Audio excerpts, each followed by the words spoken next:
You're tuned in to Oilers Nation every day with Tyler Yaremchuk, live every weekday on the Nation Network YouTube.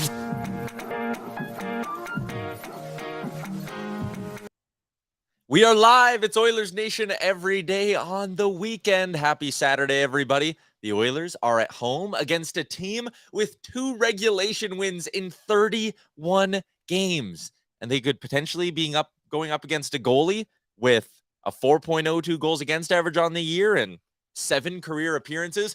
What could possibly go wrong? Let's get into it with the lead.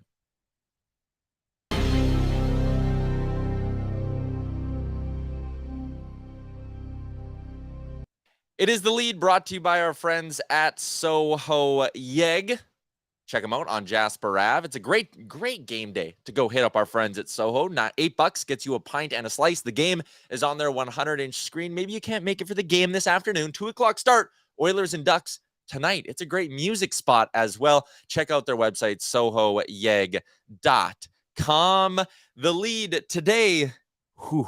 This is a good opportunity. The puck line is calling. The Oilers have a chance to absolutely smoke the Anaheim Ducks. This team is not that good.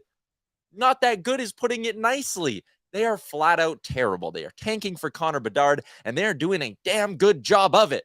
And tonight, it's the Oilers' job to make sure they lay a beating onto them. That is your lead, brought to you by Soho. It's just the fact that this is a great opportunity, and if you squander it, I will have some serious questions.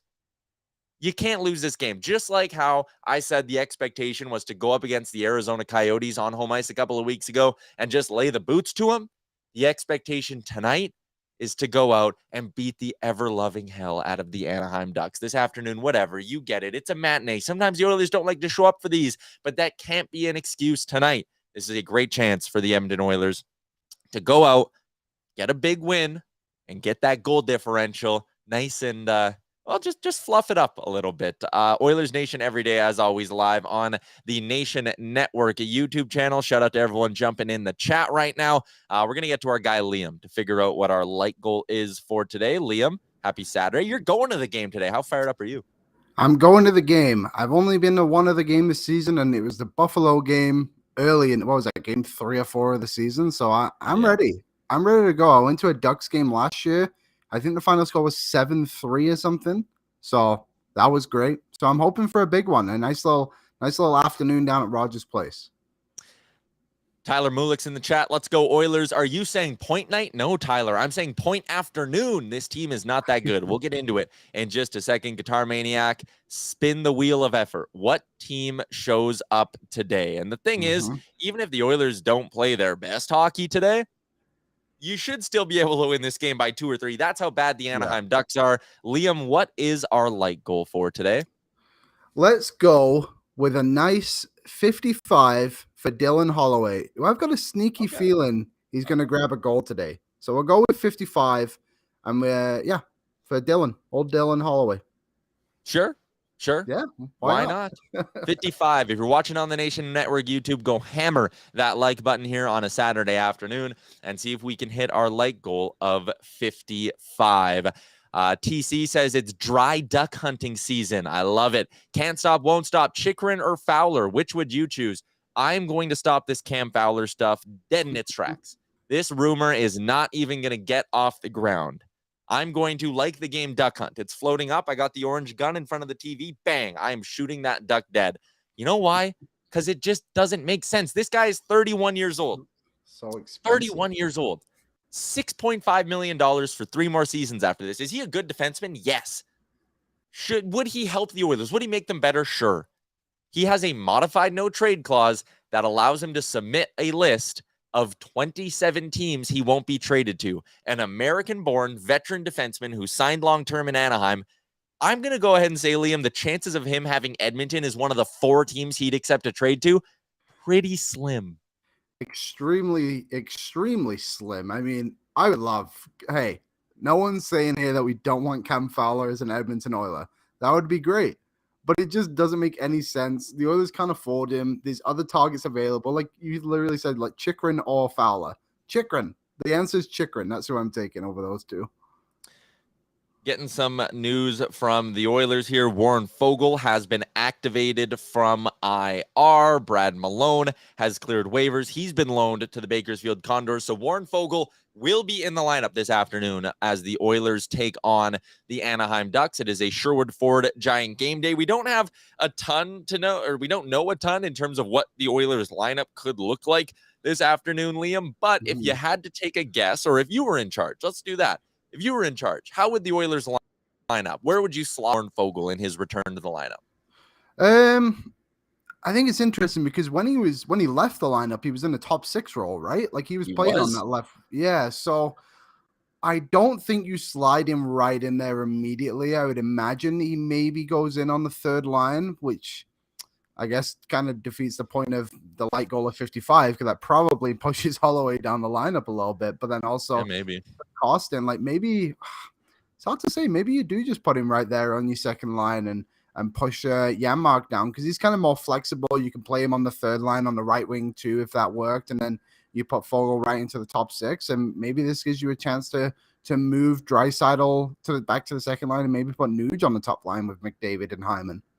TC is in, and he says he'll eventually bump Yaremchuk down to the bottom 6, and I don't hate that idea like at all. Someone's got to come out of the lineup as well, but I wouldn't be the least bit surprised if it's James Hamblin sliding out. Mm-hmm. If it was actually my call tonight, what I would do, I'd split up McDavid and Draisaitl. Again, this Ducks team sucks, so why not have one of McDavid or Draisaitl on the ice at all times? That logic lines up for me. I don't think it will for Jay Woodcroft, but if I was in charge, I'd go Connor and Leon 1-2 down the middle. I would have Hyman with McDavid, and on the left side of McDavid, who would I go there? I might go, I would go Klim Kostin. I'd give him a look in the top 6. So I'd go McDavid, Kostin, Hyman, Draisaitl, Nugent Hopkins, and Yamamoto. And then I would go Foegele, Holloway, Puljujarvi, and that would leave me a fourth line of Yaremchuk, Shore, and Ryan. That's how I would roll it out. I don't think that's how it's going to go for the Oilers. What I think we'll see tonight, my prediction in terms of, guessing based on what we've seen from Woodcroft, I think we'll see the big 3, McDavid, Draisaitl, Hyman up top. Then you'll have Nuge, Yamamoto, and Yaremchuk probably. I think Holloway slides to the middle and plays with Foegele and Puljujarvi. And then I think we'll see Kostin, Shore, and Ryan. Hamblin will slide out of the lineup. Holloway plays down the middle. I think, Liam, you can put Foegele in the bottom 6 for his first game back and kind of be like, hey, this is how we're going to kind of ease him into things. Yeah, I think so too. I think it's interesting because there was talk about him possibly being ready for the St. Louis game, right? And then he wasn't. Like, they're obviously putting him in this game because it's a little bit of an easier matchup, and you can ease him into things a little bit more. You can play guys in different scenarios. So, yeah, like I think putting Foegele maybe in the bottom 6 just to even just start the game. Maybe halfway through the game, you put him in the top 6 and change things up there. But I don't think you need to rush anything with Foegele. It's unlikely he's probably going to come into the lineup and be as good as he was right away. Like, you got to let him have some time too. Guitar Maniac with a comment here. Every shift Holloway gets a touch, he looks so confident. And I agree with that. And he also asks, is this JP's last game as an Oiler? But I think Holloway has been getting better and better as the year's gone on, even if the results maybe aren't there in terms of production, goals, assists, and all of that. But he looks more and more confident. And I also think he's fine as a center. Like, him winning draws, okay, maybe that's not the best. But for him to get his feet moving up and down the ice, I actually don't think that's a terrible spot for him at all.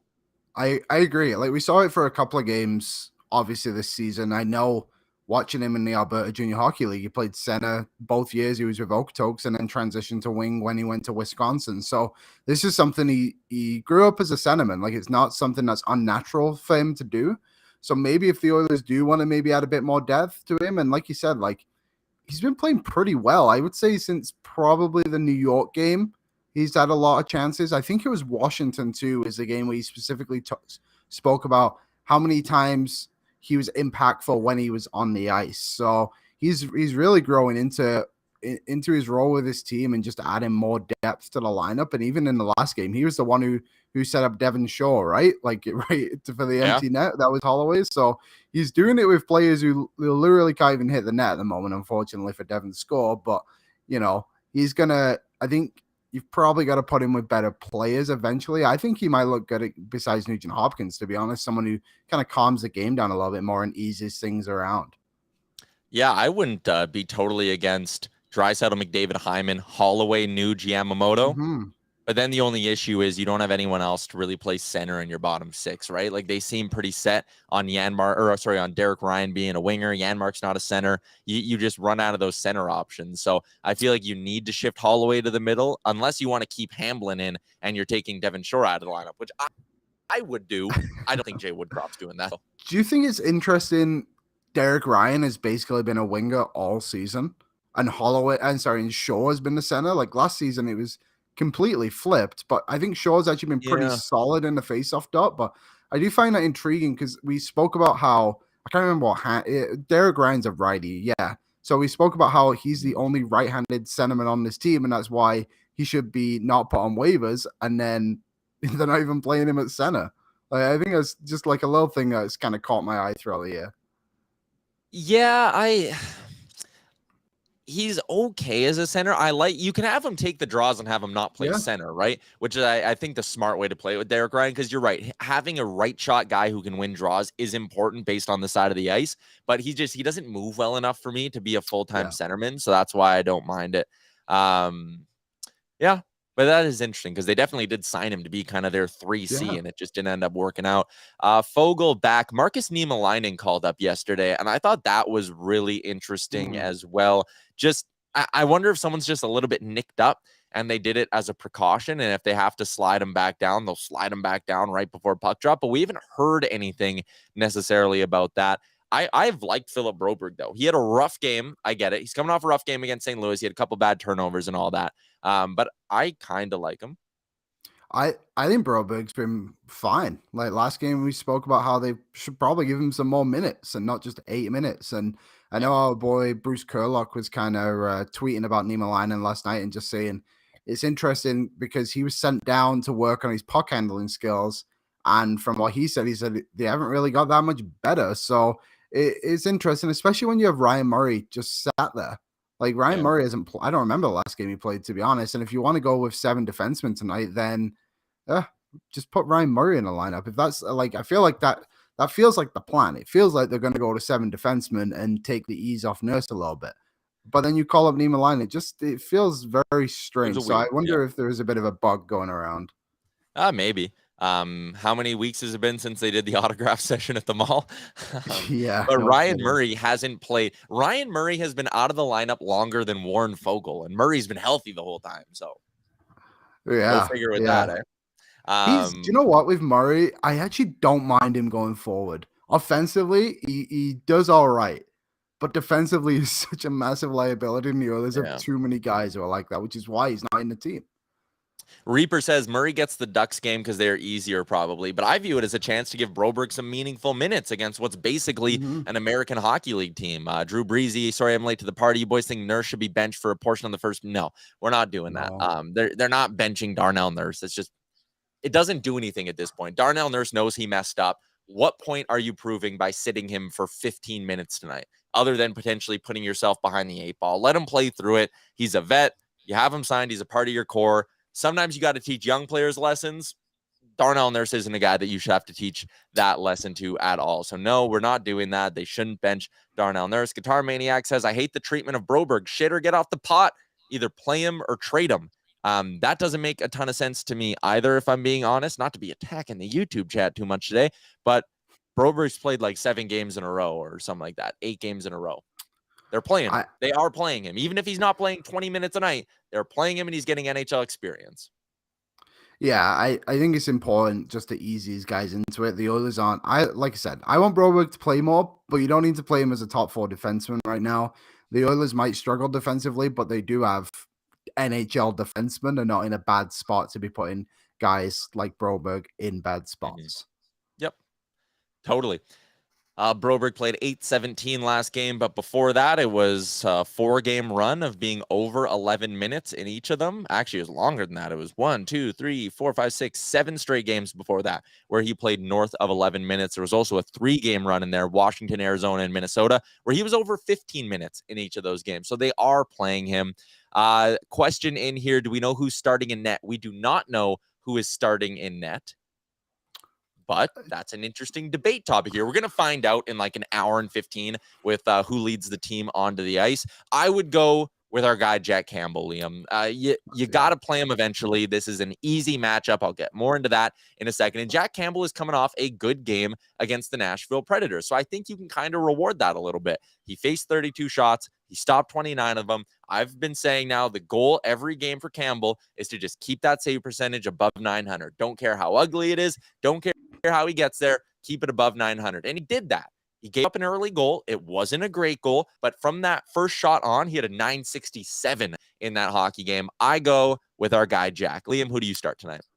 I'm with you. I think this is Jack's game. You didn't give him the Arizona game. You gave that to Skinner. I think this is time for Campbell to kind of get going a little bit here. And you can't play him against all the crappy teams, but right now, it's not a bad thing to play him against the Ducks. Like, eventually this guy is going to gain confidence, and the only way to do that is to truly play him. There's only so many shots he can take in practice that are going to help him rise, and I think this will be a good game for him. And I think he played well against Nashville. Well, I think somebody put it in our chat the other day. Besides letting in the first goal of the game onwards, wasn't he like a 960 goalie or something like that? I think someone mentioned. Yeah, it like was 967. He had a very good game. He made some big saves in that one, and you know what? If the Oilers can do this afternoon what they did to Arizona, where they only allow 18, 19 shots or whatever, like, make it easy on Campbell. Help him out for once. Like, that's all I'm asking, is make his life a little easier so he doesn't have to think about everything so much in the game. Meecab is in and says, what does it do to Campbell's confidence if he sucks against an easy team? Thoughts on it giving him some starts against a harder team? I don't agree with that. Like, you can do that with anything, right? It's like, oh, well, what if he's terrible against the easy team? What does it do? Okay. And then you put him in against a hard team and it's like, oh my God, what if he gets shelled? What's that going to do? Like, you can't play that game. I just think it's an easy matchup, home ice, 2:00 Saturday.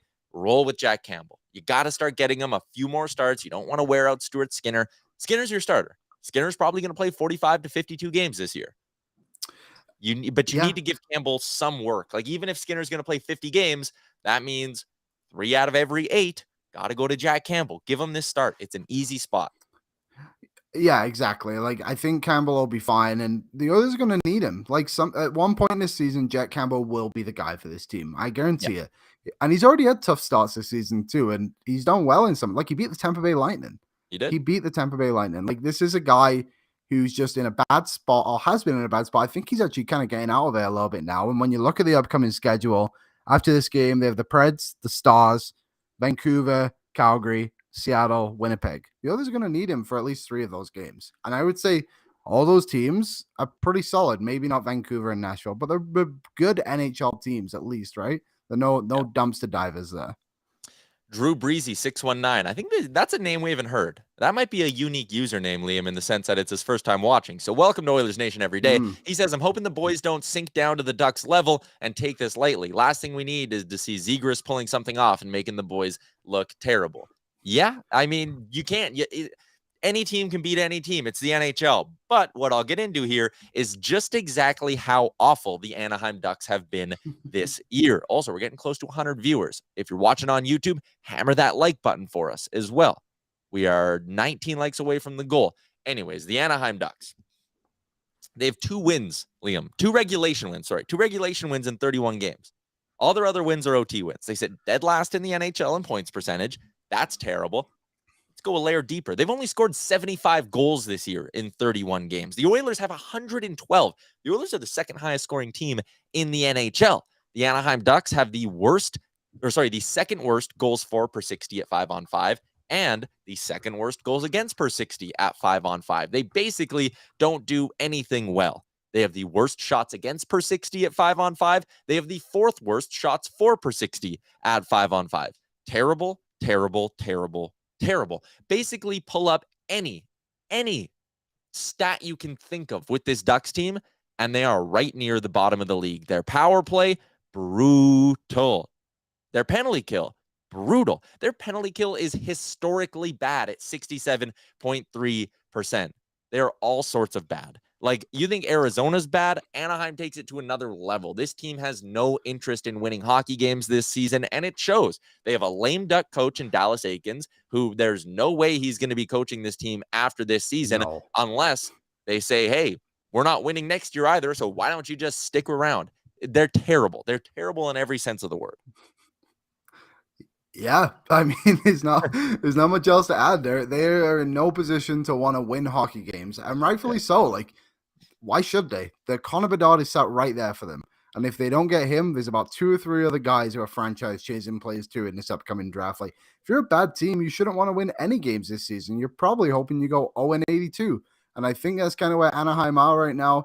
I don't think the Oilers are really sinking down to opponents that much this season. If you look back, like, I think they've done pretty well against the poor teams. Like, they beat Arizona, they've beaten Vancouver, Nashville, they've beat.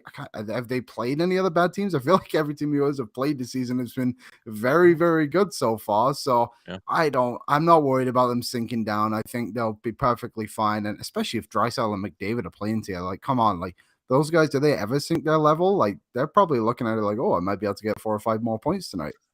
Might be able to build up our lead in first and second in the NHL in scoring. Reaper is in the chat and says, the jersey behind you looks awesome. Well, if you want one, how about this? You can head to sportscloset.ca or head in store, St. Albert Mall, Sherwood Park Mall, and Kingsway Mall. We are coming to you live from the Sports Closet studio. They have everything you need for the sports fan in your life this Christmas. Yash is in, says, Tyler, what's up? And some people are being tempted to chase the juice, Liam. So maybe this is a chance to get into our Betway bets of the game. What do you got for us? Take us through what we're seeing here.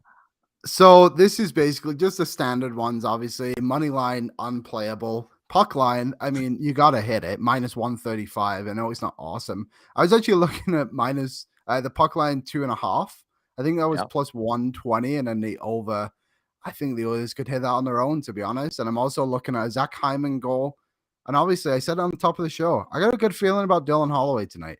I can't remember what his odds are off the top of my head, but I feel like Dylan Holloway could be coming in hot today and get his first goal at Rogers Place for the Oilers. Dylan Holloway anytime goal scorer. Interesting. I do like the puck line in this spot for the Oilers. I love the Zach Hyman shot prop as well. It's minus 115. This guy pretty much just crushes it every game, so I'm going to keep betting it if they're going to keep offering up to me, although he did miss against St. Louis, so I shouldn't say that, but it's been like 8 of his last 10 is my point. Last Saturday, Liam, we cooked up, 2 Saturdays ago, last time we did a weekend show, we cooked up a dangerous 70-1 parlay, and it hit. So we're going to do it again tonight, all right? Well, people are asking to chase the juice in the chat, like you said, so we got to give him something to go after. So step one, Oilers minus 2.5, right? Like, that's the easy one to drop into this parlay. Okay, we're good there. Oilers to win the first period. Are we good in that spot? Yes. Okay. Yes. Okay. Or do we want to go power play goal in the first period? No, I think that's too, because what if they're not calling anything? You know? Okay, fair enough. After McDavid's comments, maybe the refs won't be calling anything tonight. We'll see. Dylan Holloway to score? Yes. Okay. We got Dylan Holloway to score. Oilers minus 2.5. First period. Oilers to win the first period as well. We're going to toss in the Zach Hyman shot prop there. And then what are we thinking? McDavid and Draisaitl each to get over 1.5 points? How juicy do we want to go? Because I got a little extra juice we can add to it if you want. What's your extra juice? Why don't we do something on Barry? Over 1.5 points on Barry. Is that available? Can do over 0.5 point. Let's throw that in. Sure. Tyson Barry. Let's give him some love. He had a good game last time out.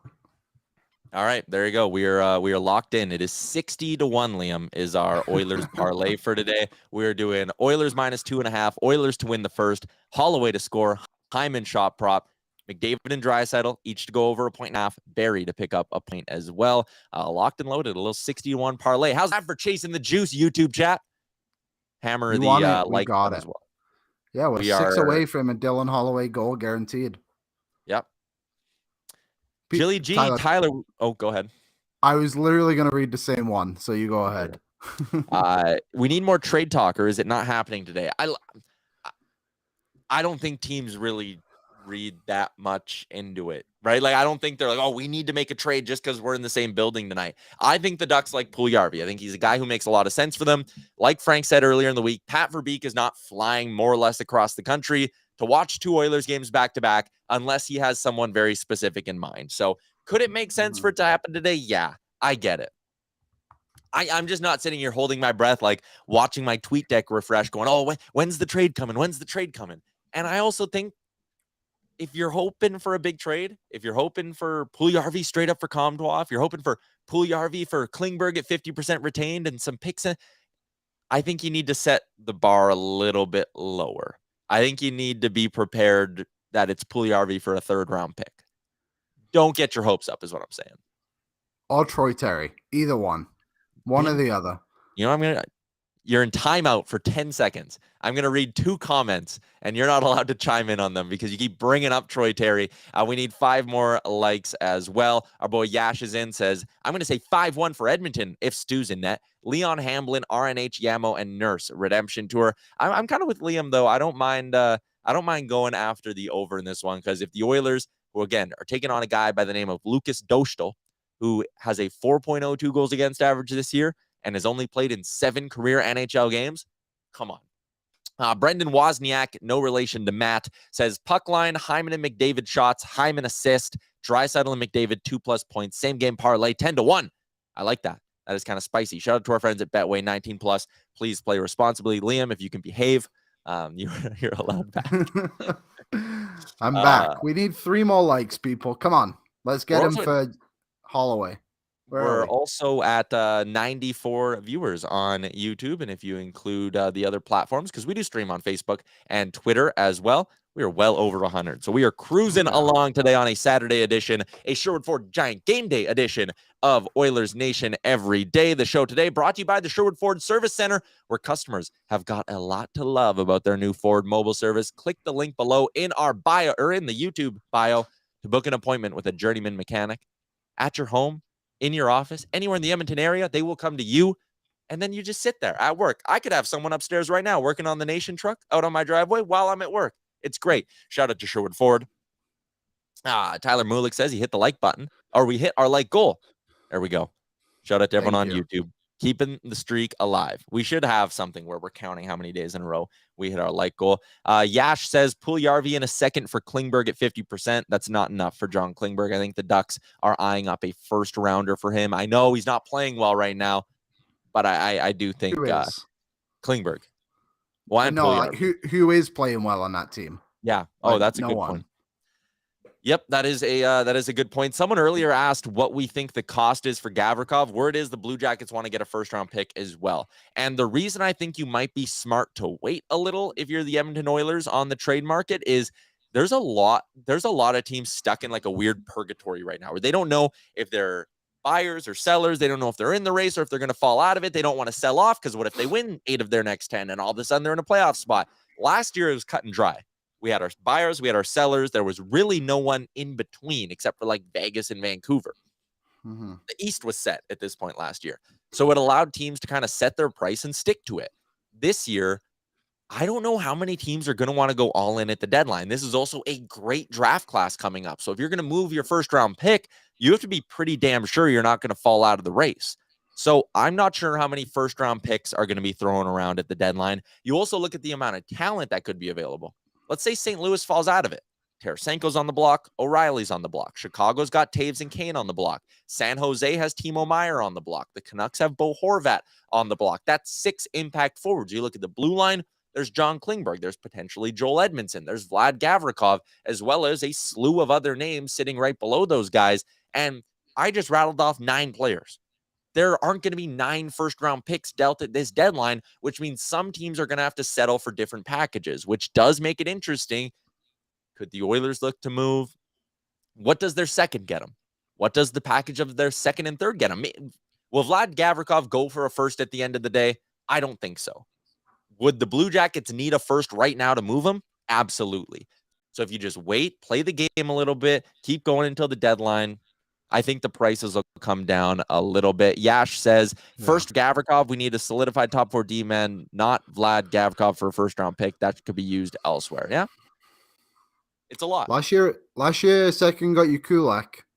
So, if you show a 100%. little bit of patience, stuff happens. And I think Holland he's not going to make rash decisions as much as we would all like Patrick Kane, Taves, Chikrin, whoever it is. Like, I feel like he's out there looking for a good deal for the Oilers, not that one that is going to break the bank. Like, he's an experienced GM, and I think we got to trust him in this one.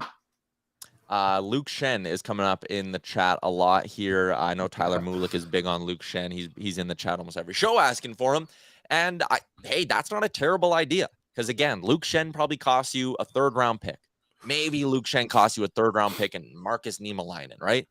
You make that move, you still got your 1st and 2nd to go get you some forward help. It's not a terrible idea. We're up over 100 viewers. If it's your first time watching the show, we do this live every weekday at noon, as well as on the weekend on Oilers Game Day. So make sure you hit the subscribe button on YouTube. Make sure you hit the like button as well, and stop in a little bit more.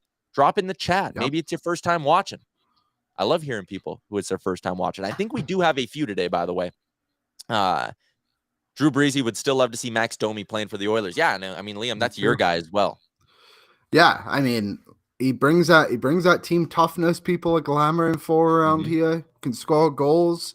By the sounds of it, he's been playing pretty well at center this year for Chicago, winning faceoffs. And as we see every time the Oilers play Chicago, somehow he becomes an impact player. I'm pretty sure all 7 of his goals this year are actually against the Oilers. So I would love to see him. I've been a fan of Max Domi since he was drafted, and we saw him in the World Juniors. So I'm all in on Max Domi, and it's a great price on his pay too. Yeah. Shout out to Electronic Jordan for noticing my haircut. I wear hats, though, so it's usually pretty difficult to do that. Liam, I know you got to run to the game, so we'll wrap this up really quick here. Just want to give the expected lineup for the Anaheim Ducks. We won't know the Oilers lineup for about another hour when they take to the ice for warm-up, but the Ducks are going to be going with Zegras between Henrique and Troy Terry. Easy, Liam. Ryan Strome with Frank Petrano and Jacob Silverberg. Mason McTavish, the World Junior standout, with Brett Leeson and maybe future Oiler Maxime Comtois. Sam Carrick with Jason Megna and Colton White is the 4th line. The D pairings for the Ducks: Fowler with Kulikov, Benoit with Klingberg, Urho Vakanainen with Kevin Shattenkirk, and Lucas Dostal is your confirmed starting goalie as well. The Ducks without both Anthony Stolars and John Gibson. They are banged up. They are terrible. Liam, what's going to be the final score tonight? 8-2 Oilers. Woo-hoo-hoo! You're going to be drinking a lot of beers, I think, at that hockey game if the Oilers pop home 8 goals. Oh, yeah. And enjoy the game tonight, man. Or today, this afternoon. I will. Go Troy Terry. Oh, see, now you're gone.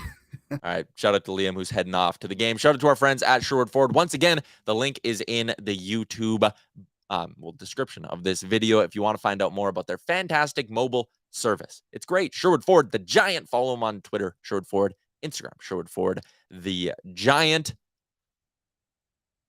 Shout out to Sports Closet as well, Sports Closet Studio. Oilers Ducks, 2:00 start. Your Sherwood Ford Giant keys to victory. Realized I didn't give mine earlier today, and I've already wished Liam goodbye, so I'll handle this one. It's really easy. It's limit the 10 bell mistakes for the Edmonton Oilers. That's what killed you against St. Louis. You win that game. If Darnell Nurse doesn't have 2 terrible turnovers, you limit the 10 bell mistakes against Anaheim, and you probably don't even need your A game tonight. So simple as that. Simple as that. Don't make 10 bell mistakes. And no, if you're asking, Darnell Nurse isn't sitting tonight. Darnell Nurse will be in the lineup. Darnell Nurse is probably going to play 24 plus minutes tonight as well. Liam just texted me and said farewell. Drive safe, Liam. That's going to be a wrap on today's show. Sherwood Ford Giant Game Day edition of the show on the Nation Network YouTube. Again, if it's your first time watching, make sure you hammer that subscribe button at the top of the screen. Yash chimes in, says, we need to win by at least 4 goals tonight. It's the Ducks, team with only Trevor Zegras. I agree. It should be a good old stomping by the Edmonton Oilers this afternoon down at Rogers Place. Enjoy the game tonight. Enjoy the rest of your weekend. We'll be back Monday, noon Mountain Time.